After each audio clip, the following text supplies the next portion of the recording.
Eto, tingnan po ninyo, okay? Nakita ko ito sa Tribune, Daily Tribune, okay?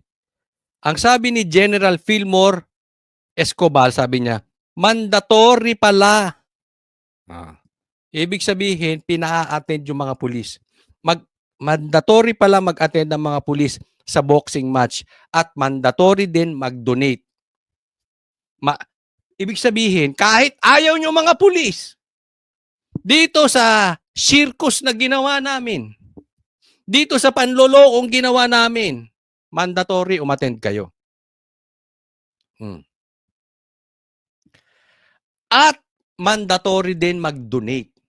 O yan ang sabi. Sabi ni Escobar. Ito pa yung text. Makikita nyo sa kanang bahagi. Okay? Nilabas po ito ng Daily Tribune. Totoo man to or hindi totoo, bibigyan po ng komentaryo. Anong sabi ni Torre? Sinagot niya. Ito ay gawa-gawa lamang ni retired General Escobar na naging regional director sa Davao ng mahigit 2 taon. So, ibig niyang sabihin, malapit to kay PRRD. Si Escobar ay isa sa mga general na kasama ni Digong nung hinuli ko siya at pinadala sa Dahig. Sa buong panahon na nasa Villamor Air Base kami, ni hindi makatingin sa mata ko si Escobar. Dahil sa takot at nung hinatid ko si Digong sa eroplano, dumaan pa kami sa harap niya pero yumuko lang. Ano pinapatunayan dito ni Torre? Duwag si Escobar. Okay. Ngayon, sa mga nakita natin na mga pinaggagawa ni Torre, na tinawag pa niyang manloloko si Baste, sa tingin ninyo, sinong nagsasabi ng totoo? Si Escobar o si Torre? Sa lahat ng nakita niyong galawan ni Torre, if you think meron siyang credibility sa lahat ng binibitawan niya, with all the media circus that is happening right now, kayo ang makakapagsabi kung sino ang nagsasabi ng totoo. Mapagkakatiwalaan ba yung sinabi ni Torre? Ni walang attempt na tulungan ng boss niya, pare-pareho lang silang mga duwag. Again, duwag ka Escobar, gaya ni Baste. Pare-parehas kayo mga Duterte, duwag. Sa pagsagot, doon sa required umattend ang mga pulis. Bukas, posibleng may makausap akong pulis. Tatanungin ko ito. May mga kaibigan naman tayong pulis. Kung required talaga sila, malalaman ko yung sagot. Gusto kong tanungin personally. No? Pero ito'y tinanggi ni at pinunta niya doon sa duwag. Ngayon, totoo bang duwag si Baste? Sabi ko sa inyo, alam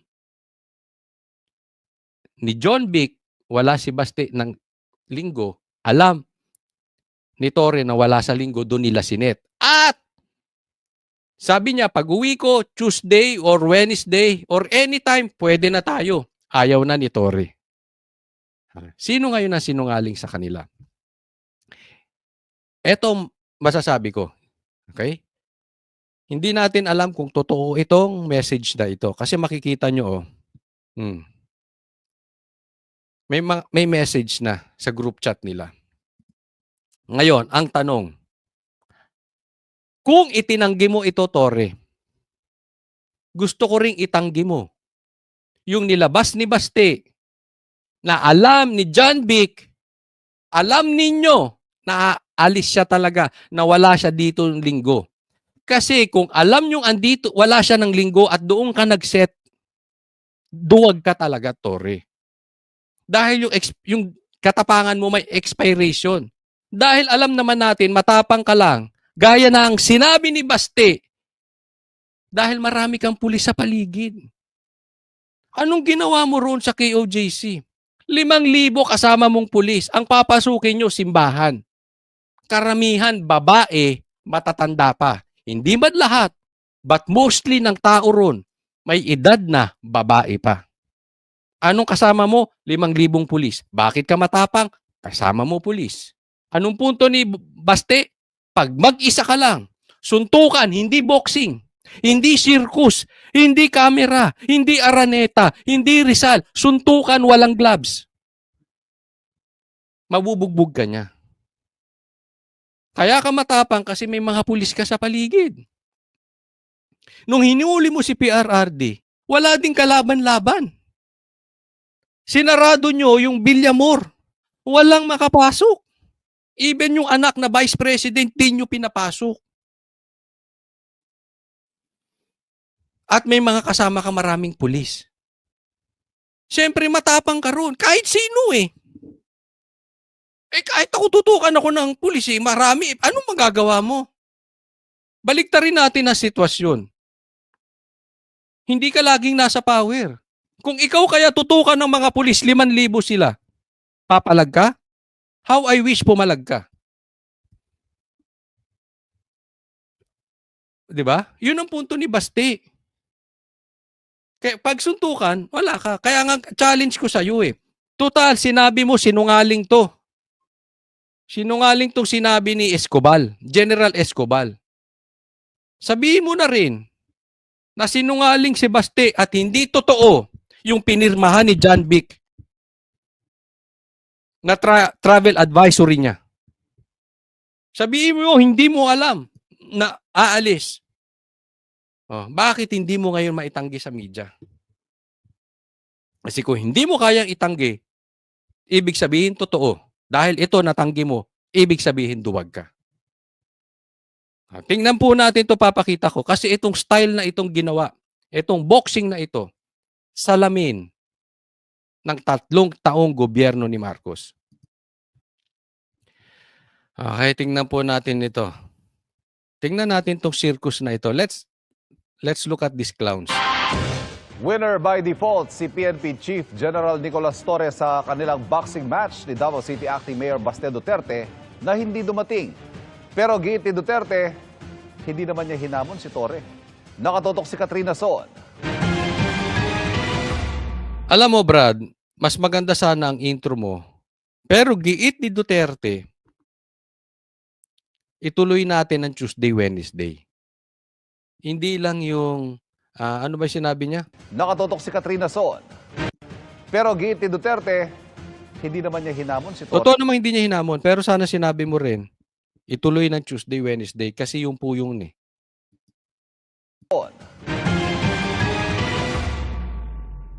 Naghiyawan ang mga tao sa Rizal. Tingnan no ha? Tingnan nyo itong lahat na ito. Look at this drama. Look at this circus. Look at these clowns. If totoong hindi nila alam na darating si Baste. Pero by now, dapat alam na nila yun. Kasi meron silang intelligence kung nakasakay ba sa eroplano si Baste or andyan na sa area. Diba? Pero let's give them the benefit of the doubt.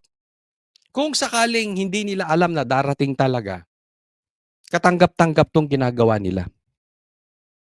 Pero kung alam nilang hindi darating at ganyan, ngayon lang ako sa basketball, alam ko madalas magkaroon ng default sa mga liga-liga. Bakit? Kasi 10. Usually ang liga-liga subdivision di ba? Ginaganap pa yan Sabado, Linggo, Family Day. Minsan yung mga bata, may madalas mangyari sa amin yan sa liga sa basketball Di ba? Yung mga bata o binata kasama yung pamilya, lumalabas ng weekends. So may defaults sa basketball. Pero ngayon lang ako nakakita sa boxing may default.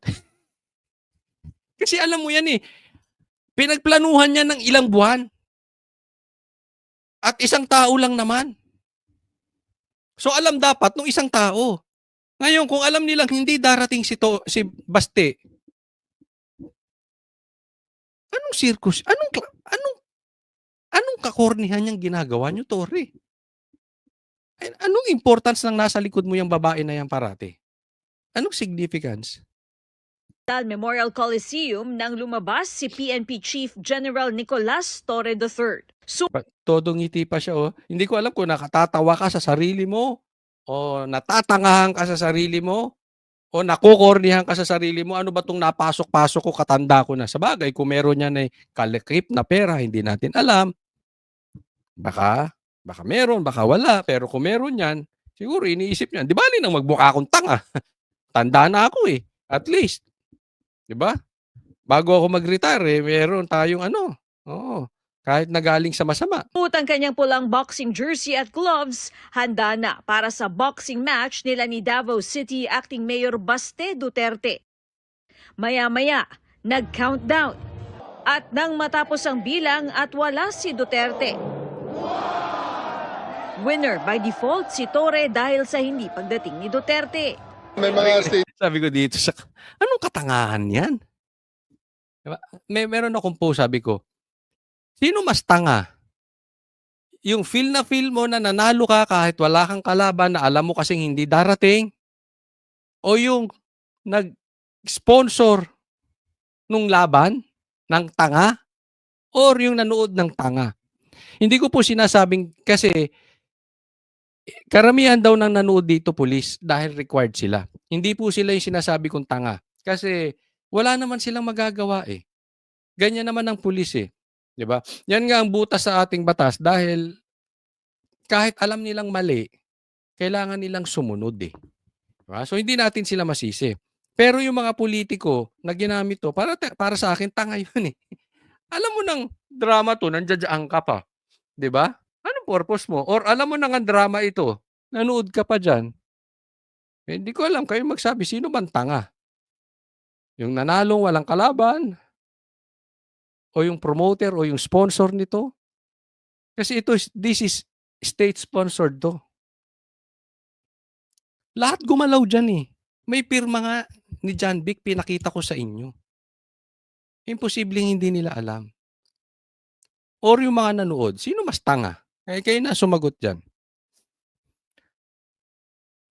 Pero ito yung sinasabi ko. Itong circus na ito, itong boxing ni Torre, ito ay salamin ng gobyerno ni Marcos ng 3 taon. They will create something out of nothing. Para ano? Para doon sa purpose na siraan ng Duterte, gibain ng Duterte, at pangalawa, mapagtakpan yung kahinaan ng gobyerno. Gamit ang pera ng taong bayan, gamit ang pera ng gobyerno, kasama sa spin, ang media, kasama ang kanilang kapangyarihan, at idadamay na sila ay merong mabuting loob para sa taong bayan at masama ang Duterte. Bigyan ko kayo halimbawa. Eto, alam nila hindi atin ng Duterte.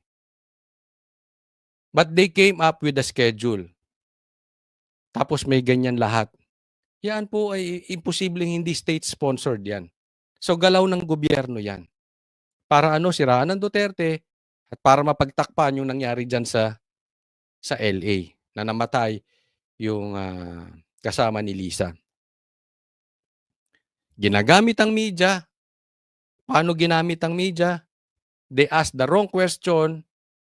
Nilagay nila sa bibig ni Baste na siya ay naghahamon na hindi naman talaga, dahil lang sinabi ni Baste, kung magsuntukan kami niyan, matatalo ko yan. That is not paghamon. That is stating a fact. Nagsasabi lang siya ng katotohanan. Hindi niya hinahamon.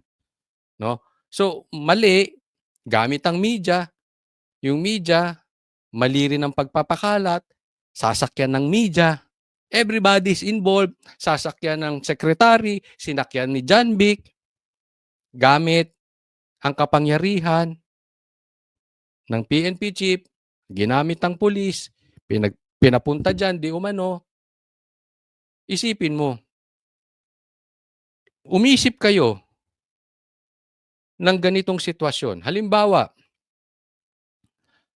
yung pagpapahuli kay Tatay Digong sa dahig, gamit ang war on drugs. Di ba? Ginamit nila yung mga salita ni Tatay Digong mismo na papatayin sila. Pero iba naman ang ibig sabihin ni Tatay Digong. Gamit ang media, gamit ang pera ng taong bayan, pera ng gobyerno, gamit ang mga sekretary, pinahuli si PRRD, gamit ang pulis, gamit ang uniform men natin na may mga armas, sila yung may kapangyarihang manghuli, kahit wala tayong wala na tayong wala na tayo sa ilalim ng ICC, ginamit pagpapakidnap ni Tatay Digong. Etong boxing ni Torre is all the same nung ginawa kay PRRD. It's also the same nung ginawa kay Pastor Kibuloy. Pinasok ang kingdom sa mali na warrant of arrest. Tandaan natin, ang hinahanap nila doon si Pastor Kibuloy. Pero wala sa warrant si Pastor Kibuloy. Kini-question ni Atty. Torion, anong sinabi ni Torre? Papasok kami sa ayaw at sa gusto nyo, magreklamo na lang kayo. Bibigyan namin kayo ng 15 minutes. Gamit ang dahas, gamit ang pulis.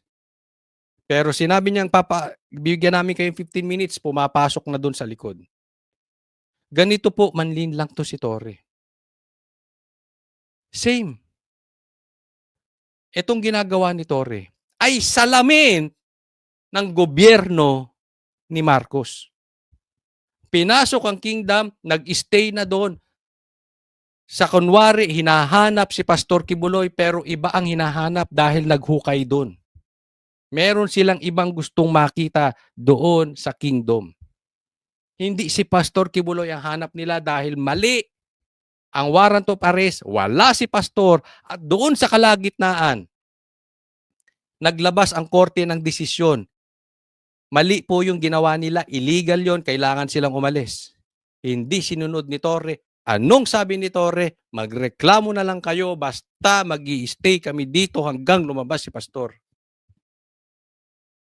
Ganyan-ganyan po. Hindi ba nyo naiisip? Parehas. All the stories. Hindi lang po ito about Torre.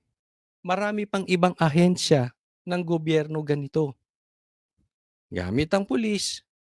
Yung mga pulis na walang magawa. Kahit yung mga pumasok sa KOJC, sinasabi nila, hindi nila gusto yung ginagawa nila. Ba't wala silang magawa? Gamit ang sekretary, gamit ang power at kapangyarihan ng gobyerno. Ganito po katindi ang pangyayari ngayon sa Pilipinas. Torre dahil sa hindi pagdating ni Duterte. May mga statements na rin siya na hindi na rin darating. Kaya itunuloy na lang natin sapagkat marami ang nagbayad. Marami ang nagbayad. Nakalikom tayo ng mga 350,000 na lang sa gates. So we have to show up and give the people what they expect. Ayon pa kay Chief PNP Ano sabi? Meron silang nalikom. Again, yan din ang salamin ng gobyerno ni Marcos. Ano? Ayuda. Meron silang hindi magawa. Walang infrastructure, walang nangyayari sa bansa natin. Puro baha. Sabi nila may flood control projects, pero puro baha. Paano nila pinagtatakpan? Yan ganyan. Bibigyan nila yung mga nasalanta, kunwari, di ba? Anong ginawa ni Lisa? Namigay siya ng balde. Na may laman di umano, na kung ano, di ba? Yan yung style nila. Ito nakakaasar. Gamit ang ahensya ng gobyerno, ng mga sekretary, pati media. Nawala ng backbone ng media natin. Nicolas Torre na ito na raw ang huling beses na papatol siya sa hamon ni Acting Mayor Baste Duterte. Pagbibigay din niya na pinatulan lamang niya ang boxing match dahil gusto niya makalikom ng pondo para makatulong sa mga kababayan natin na nasalanta ng sunod-sunod na bagyo. Kaya maraming nagsasabi, di ba? Kalat na kalat to sa media ngayon. Sa social media. Duwag to si Torre. Hindi ganyan ang pagtanggap sa hamon. Tatanggapin mo dahil alam mo wala yung tao. Pagkatapos nun, ayaw mo na. Kalukuhan yun. Di ba? Yan po ay gawain ng duwag. Daming nagsasabi niyan sa social media. Kalat na po. Hindi na po nila matatanggihan. Ayon kay Torre, 16.3 million na cash donation ang nalikom sa event. May donasyon pa raw na isang truck ng mga bigas at delata. Nagbigay rin si boxing champ Manny Pacquiao ng belt para i-auction. Dagdag ni Torre, walaan niya silang nagastos sa event. Matapos niyan ay nagpunta siya sa Baseco para mamigay ng ayuda. Naniniwala kayo doon, wala silang ginastos?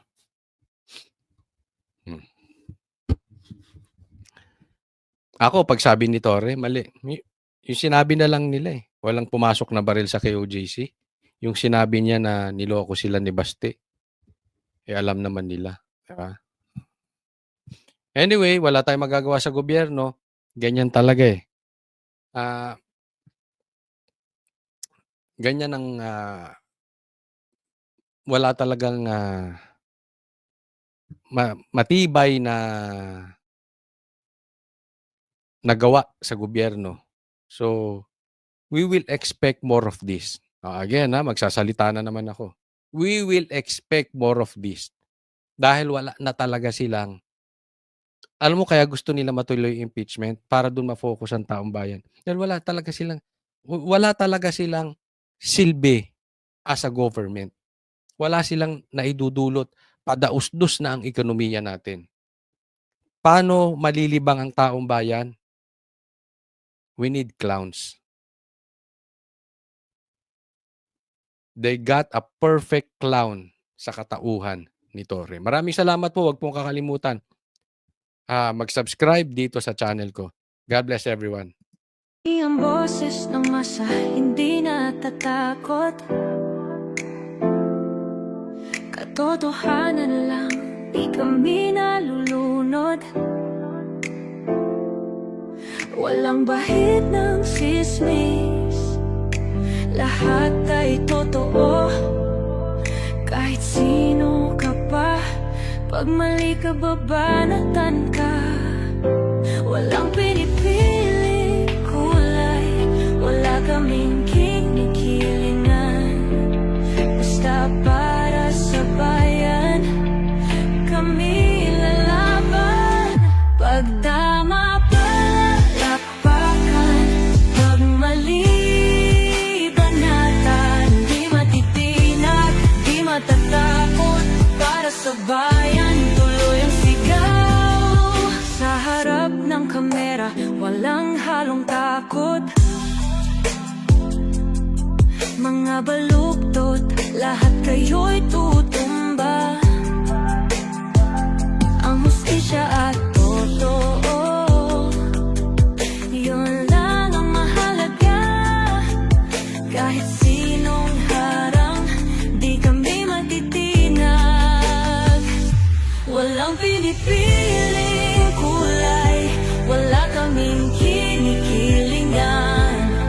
Basta para sa bayan, kami lalaban. Pag